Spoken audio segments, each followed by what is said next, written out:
生肖马，五行属火，在性格上常表现出热情奔放、活力四射的特征。然而，近期的运势表明，生肖马在与人交往中可能会遇到一些不利因素，这些因素主要来源于人际关系的复杂性。因此，从今天开始，生肖马需要特别注意与他人的互动，尤其要避免与那些可能对自己产生负面影响的人接触。在事业方面，生肖马往往具有开拓精神和独立能力，能够在竞争激烈的环境中找到自己的位置。然而，近期由于火气过旺，加上流年运势的变化，生肖马在职场中可能面临更多的挑战，尤其是在竞争激烈的团队或组织中，生肖马需要特别警惕那些表面上看似友好，但实际可能对自己构成威胁的人。这些人可能会在工作中表现出合作的态度，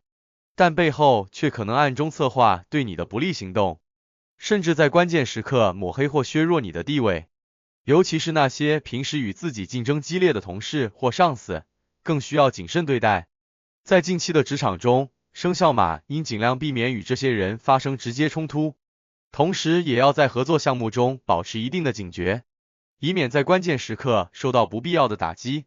此外，职场中的小人和不诚实的同事也可能会在背后对你施加负面影响。对于那些言行不一致、时常在背后议论或散布谣言的人，生肖马应保持距离，尽量避免与他们有过多的接触。工作中，保持低调和谨慎，将有助于你在复杂的人际环境中站稳脚跟。在财务管理方面，生肖马近期需要特别注意那些可能对你财务状况产生负面影响的人。由于生肖马在性格上往往比较慷慨大方，有时容易受到他人建议的影响，尤其是那些看似值得信任的朋友或同事。近期要特别警惕那些热衷于推销高风险投资项目或频繁向你借钱的人，这些人可能并不是真心为你着想，而是利用你的信任来获取个人利益。对于那些在投资领域没有足够经验的人，生肖马应尽量避免听信他们的建议，以免陷入财务困境。同时，对于那些频繁借钱但却不按时归还的人，也应保持警觉，避免因过度慷慨而导致个人财务状况恶化。此外，近期还要警惕那些表面上看似善意的帮助，例如，有些人可能会主动为你提供财务上的建议，或是建议你参与某些投资计划，但这些建议未必适合你的实际情况。在做出财务决策时，生肖马应多加考虑自己的实际情况，并避免轻易听信他人的意见，尤其是在涉及较大金额的投资或财务决定时。在健康方面，生肖马近期的身体状况总体较为平稳，但需要特别注意心理健康。人际关系的复杂性可能会对你的心理状态造成一定的压力，尤其是在与那些对你产生负面影响的人打交道时。这种压力如果得不到及时的释放，可能会进一步影响你的身体健康。为了保持心理的平衡，生肖马应尽量减少与那些容易引发负面情绪的人接触，例如那些性格急躁、情绪不稳定的人，可能会在无意中将负面情绪传递给你，从而影响你的心理状态。对于这些人，生肖马应尽量保持一定的距离，避免因过多的接触而导致自己情绪波动。此外，适当的放松和休息也是保持心理健康的重要因素。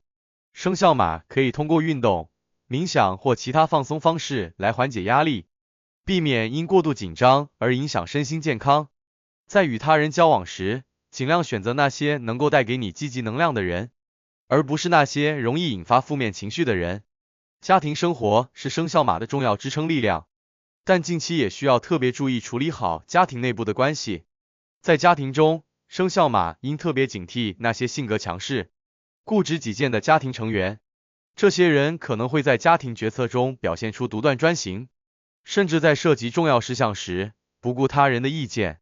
坚持自己的想法。在处理与这些家庭成员的关系时，生肖马应尽量避免与他们发生正面冲突，相反，可以通过柔和的方式表达自己的意见，避免因意见不合而引发家庭矛盾。尤其是在涉及家庭财务或重大决策时，更需要谨慎处理，避免因沟通不畅而导致家庭内部的紧张局势。此外，生肖马还应注意维护家庭的和谐，特别是在面对长辈时，要尊重他们的意见，尽量避免与他们发生冲突。对于子女的教育，也应采取宽容和理解的态度，避免过度干涉他们的决定或生活。家庭的和谐将为生肖马带来更多的支持和安宁，也有助于你在外界压力下保持内心的平静。在社交方面，生肖马近期也需要特别谨慎，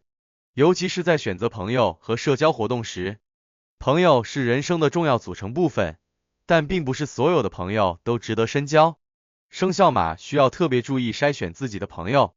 选择那些真诚、可靠的人作为自己的社交伙伴。对于那些性格自私、喜欢利用他人的人，生肖马应尽量保持距离，以免被他们的负面行为所影响。这些人可能会在与你的交往中，逐渐暴露出他们的真实面目，进而对你造成伤害。因此，生肖马应特别警惕那些看似友好，但实际上可能对你产生负面影响的人。在与朋友相处时，生肖马还需要注意自己的言行，避免因为一些无意的言语而引发误解。特别是在近期，不必参与过多的社交活动，尤其是那些看似热闹但实则没有太大意义的聚会。这些活动往往是人际关系的温床，容易让你卷入复杂的关系网中，增加不必要的压力和烦恼。在社交中，保持适度的距离是维持良好人际关系的关键。过于亲密可能会导致关系的失衡，甚至产生矛盾，而过于疏远又可能让对方产生误解。因此，生肖马需要学会把握社交距离，这样可以有效减少人际关系中的摩擦，维持和谐的社交环境。在近期的运势中，识别和避开那些可能对你不利的人，是生肖马取得成功的关键。以下是一些识别这些人的方法。首先，言行不一致的人往往值得警惕，比如一个人在公开场合对你表现得十分友好，但在背后却不断对你进行负面评价，或者在关键时刻没有履行对你的承诺。这类人通常不值得信任，他们的双重标准和不一致行为可能会在关键时刻给你带来麻烦。识别这类人的关键在于多观察他们平时的行为和言语是否一致，特别是在面对压力或挑战时，他们的反应是否真诚。其次，情绪管理能力较差的人容易在情绪失控时做出不理智的行为，这些行为可能直接或间接影响到你。例如，一个情绪波动大的人可能在工作中因为一时的愤怒而对你进行无端指责，或者在生活中因为个人情绪问题而无故迁怒于你。这类人对你的负面影响往往不是一次性的，而是持续的。因此，生肖马在与人交往时，要特别注意对方的情绪管理能力，尽量避开那些容易情绪失控的人，以减少不必要的冲突。此外，生活中的细节往往能够透露出一个人的真实性格，比如，一个人是否经常迟到，是否总是找借口推卸责任，或者在涉及钱财的问题上是否斤斤计较。这些细节都可以帮助你判断这个人是否值得深交。如果一个人在这些小事上表现出不负责任或自私的倾向，那么很可能在更重要的事情上也难以依靠。因此，生肖马在近期要特别留心这些生活中的细节，通过这些细微的表现来判断对方的可靠性。总之，近期对于生肖马来说，是一个需要特别关注人际关系的时期。生肖马会遇到一些人，这些人有的可能对你有利，而有的则可能对你造成负面影响。识别和避开那些可能对你不利的人，是生肖马取得成功的关键。